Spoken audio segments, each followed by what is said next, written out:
زوجة نيفيز تزلزل مدرج الهلال حول مستقبله مع الزعيم. إنزاجي يفجرها. الهلال يقترب من حسم صفقة جديدة في الساعات المقبلة. الهلال يقترب من خامس صفقاته الشتوية لتدعيم هجومه. سلمان الفرج يخسر الرهان. لدغة ابن الهلال لا تكفي لإيقافه. وسلاح إنزاجي يبطل رقم نيوم الجريء. بسم الله الرحمن الرحيم، والصلاة والسلام على أشرف الخلق سيدنا محمد عليه أفضل الصلاة وأتم التسليم. هل اشتركت في قناة شبكة المشجع الهلالي على اليوتيوب؟ نعم اشتركت، وهي مصدري الأول لأخبار الزعيم الملكي. أنت كمان اشترك، ايش تنتظر؟ أهلا وسهلا بكم في قناتكم المفضلة، المصدر الأول لأحدث أخبار الكرة السعودية، من قلب الملاعب إلى كواليس الأندية. هنا نوافيكم بكل جديد عن الدوري السعودي، نجومه، صفقاته، وتحليلات لا تجدونها إلا هنا، فخليكم معنا وخلونا نبدأ جولتنا الكروية. أثارت ديبورا زوجة البرتغالي روبن نيفيز لاعب الفريق الأول لكرة القدم بنادي الهلال الجدل في مدرج الزعيم حول مستقبل زوجه مع الفريق السعودي في الانتقالات الشتوية الجارية. وارتبط نيفيز بالعديد من الأندية الأوروبية في الفترة الأخيرة، على رأسها مانشستر يونايتد الإنجليزي. وينتهي عقد نيفيز مع الهلال بنهاية الموسم الجاري، ودخل اللاعب في الفترة الحرة من بداية يناير الجاري، ويمكنه التعاقد مع أي ناد دون العودة لإدارة الهلال، ومن ثم الانضمام له في الصيف. زوجة نيفيز عن مستقبله مع الهلال. نشرت زوجة نيفيز ديبورا عبر حسابها على موقع التواصل الاجتماعي إنستغرام، وكتبت: أغادر بيتاً لأعود إلى بيت. أترك أصدقاء لألتقي بأصدقاء. أبدل اللغات، لكنني ما زلت أتحدث اللغة التي تسكن قلبي. أشتاق إلى مكان حتى وأنا أعبر باب مكان آخر. وأضافت: أفعل كل ذلك كأم. أجهز الحقائب، أمسك الأيادي الصغيرة، وأرشد أطفالي بين عالمين كلاهما ينتمي إليهم. سيبقى الرحيل من بيت للعودة إلى بيت أغرب ألم وأعذبه إلى الأبد. وذكرت تقارير صحفية في الساعات الأخيرة أن الهلال قدم عرضاً لنيفيز لمدة 3 مواسم مقابل 25 مليون يورو في الموسم، وحوافز ب5 ملايين يورو سنوياً، بجانب مكافآت في حال الفوز بالدوري والنخبة الآسيوي. فجر الإيطالي سيميوني إنزاجي المدير الفني للفريق الأول لكرة القدم بنادي الهلال خبراً شارا لجماهير الزعيم في فترة الانتقالات الشتوية الجارية. وأكد إنزاجي في تصريحات عبر المؤتمر الصحفي عقب مباراة الهلال ونيوم أن النادي حالياً يتفاوض مع لاعب لتدعيم مركز الظهير الأيمن بالفريق، والساعات القادمة ستشهد الصفقة وحسمها لتدعيم هذا المركز خلال الفترة المقبلة. وحقق الهلال الفوز على نيوم بثنائية مقابل هدف في لقاء جمع بين الفريقين بالجولة 16 من دوري روشان للمحترفين. وكان الهلال تعاقداً مع سلطان مندش من التعاون، والحارس ريان الدوسري، ومراد هوساوي من الخليج، وحسم صفقة بابلو ماري مدافع فريق فيورنتينا الإيطالي. اقتربت إدارة نادي الهلال من حسم خامس صفقاتها في فترة سوق الانتقالات الشتوية الحالية لتدعيم صفوف الفريق الأزرق في النصف الثاني من الموسم الكروي الجاري 2025-26. الهلال يعمل على حسم صفقة صبري دهل. يعمل مسؤول نادي الهلال على حسم صفقة ضم صبري دهل جناح أيسر الفيحاء الشاب ليصبح خامس الصفقات الشتوية لتعزيز خط هجوم الكتيبة الزرقاء. وأفاد الإعلامي السعودي أحمد العجلان بأن إدارة الهلال تقترب من حسم التعاقد مع صبري دهل، حيث تخوض مفاوضات إيجابية مع الفيحاء ووكيل اللاعب في الوقت الحالي. وبات نادي الهلال على بعد خطوات بسيطة من الحصول على توقيع صبري دهل، ومن المتوقع أن تحسم الصفقة خلال اليومين المقبلين.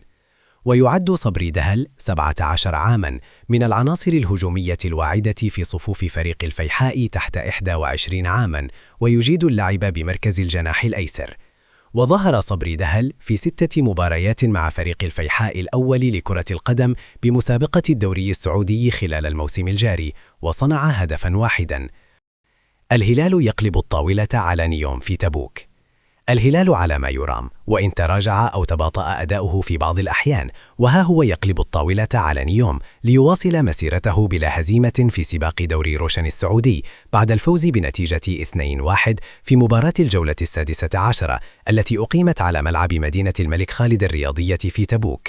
وتقدم محمد البريك بهدف نيوم في الدقيقة 42، ثم تعادل الهلال عن طريق روبن نيفيش ركلة جزاء وحسان تمبكتي في الدقيقتين 49 و66، ويواصل الهلال تربعه في صدارة ترتيب دوري روشن برصيد 41 نقطة بفارق 7 نقاط عن النصر الوصيف، بينما تجمد رصيد نيوم عند 20 نقطة في المركز العاشر. البيريك كسر الحاجز ورفض الاحتفال. صدق أو لا تصدق، محمد البيريك ينتظر ما يقارب موسما ونصف كي يسجل أول أهدافه بقميص نيوم، ثم يأتي الهدف أمام فريقه السابق الهلال الذي رفض الاحتفال أمامه.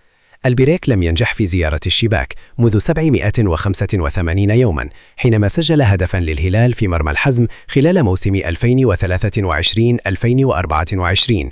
بالنظر إلى أداء البيريك تكتيكيا، فإن المدير الفني غالتيه اعتمد على منحه دورا مركبا، فهو لاعب الوسط الأيمن الذي يساهم في صنع الخطورة على الجانب الأيمن، والظهير الذي يعود سريعا لإيقاف انطلاقات تيو هرنانديز ليمثل تنوع غالتيه بين خطتي لعب 4-4-2 أو 5-3-2. ولعل ما يلاحظ على لقطة الهدف هو ترك البيريك منفردا داخل منطقة الجزاء وسط غياب الرقابة سواء من كينو أو بابلو ماري. يمكن القول إن العنوان الأبرز في لقاء اليوم هو أبناء الهلال، حيث شهد اللقاء مشاركة أكثر من لاعب سابق في القلعة الزعيم بقميص نيوم بين القائد سلمان الفرج ومحمد البيريك وخليفة الدوسري. وكانت المفاجأة أن غالتيه قرر إشراك سلمان الفرج أساسيا لأول مرة منذ عودته من الإصابة، وكأنه يقرأ شرارة تحد في عين الفرج أمام ثنائي الفريق الذي خدمه سنوات طويلة، ثم وجد نفسه حبيسا لمقاعد البدائل لصالحهما، وهما روبن نيفيش وسيرجي سافيتش.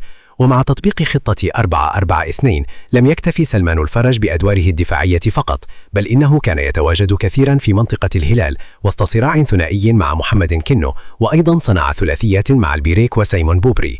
أن تلعب أمام فريق بحجم الهلال وترفض ركن الباص الدفاعي وتقرر أن تفتح الملعب فهي شجاعة منك، إلا أن الزعيم وإن واجه منافسا امتلك الأفضلية في الشوط الأول، فقد أثبت أن هذه الجرأة قد لا تأتي لصالحه.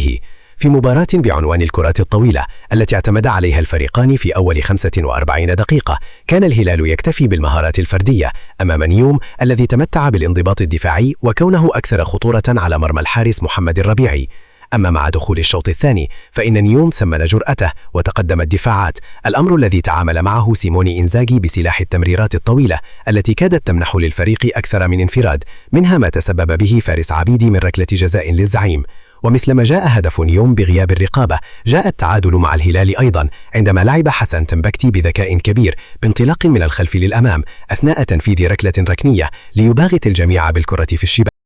قبل المواجهة دخل نيوم المباراة برقم مميز، حيث أنه لم يسبق له أن خسر في مباراة تقدم بها بالنتيجة. ولكن عادة من تكسر القواعد إذا ما كان الهلال هو الاستثناء. فرغم ما يملكه بطل دوري يلو من عناصر قدمت مباراة جيدة مثل سعيد بن رحمة الذي قدم جبهة يسرى استثنائية، أو ألكسندر لاكازيت الذي اختلفت أدواره بين الدفاع والهجوم، إلا أن الزعيم نجح في قلب الطاولة ليحرم نيوم من الحفاظ على رقمه المميز. هنا ينبغي الإشادة بدور مايسترو الوسط سيرجي سافيتش الذي كان سلاح إنزاغي في الشوط الثاني بأكثر من سيناريو، بين الانطلاق في اليمين وإرسال الكرات العرضية وتبادل الأدوار مع مالكوم بين الطرف والدخول في العمق.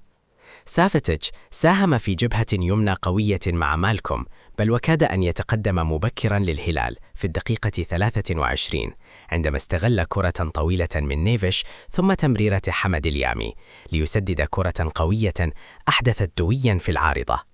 خلال الشوط الأول ظهرت لقطة جدلية من قبل المدير الفني لنيوم كريستوف غالتيه، وهو يدخل في مشاهدة وأنظاره تتجه نحو دكة الهلال، حيث أشار بيده بعلامة الكلام الكثير.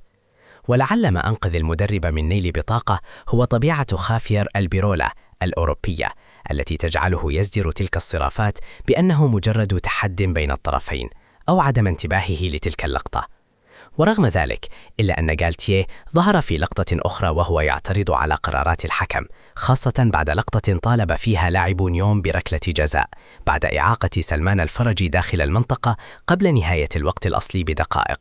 ليكون السؤال هو: هل تغاضى الحكم عن بطاقة حمراء للمدرب؟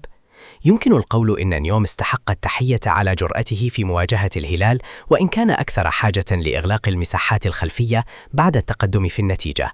فيما يتوجب التنويه للتعامل مع الأخطاء الفردية، تلك التي لطخت أداء فارس عبدي الظهير الأيسر ومنحت الزعيم هدية ركلة الجزاء، بل وكان بالإمكان أن ينال الأزرق جزائية ثانية، إلا أن الحكم كان رحيما بأصحاب الأرض.